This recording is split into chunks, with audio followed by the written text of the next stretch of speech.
అందరికీ జై శ్రీరామ్. మీ అందరికి తెలిసిందే జస్టిస్ ఫర్ తరుణ్.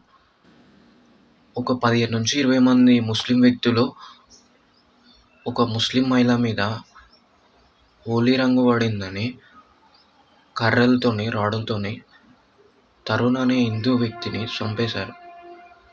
ఇప్పుడు బుల్డోజర్తోని ఇల్లు కూలగొట్టినంత మాత్రంలా పానమైతే తిరిగి రాదు. నేనైతే ఇది కరెక్ట్ అయిన జస్టిస్ కాదని నేను అంటున్నా. అసలు ఇది పనిష్మెంటే కాదు. ఎన్కౌంటర్ చేస్తేనే ఇలాంటివి పూర్తిగా ఆగిపోతాయి. ఎన్కౌంటర్ చేయకుండా ఇలాంటి ఇల్లు గుళ్ళు చేస్తే వాళ్ళకి ఇంకో ఇల్లు ఉండొచ్చు. మనం మంచిగా ఆలోచిస్తే వాళ్ళు చెడుగా ఆలోచిస్తారు. అందుకే వేకప్ అండి అందరు హిందూస్. ఎంతకైతే అంత ఈ వీడియోని షేర్ చేయండి. Justice for Tarun.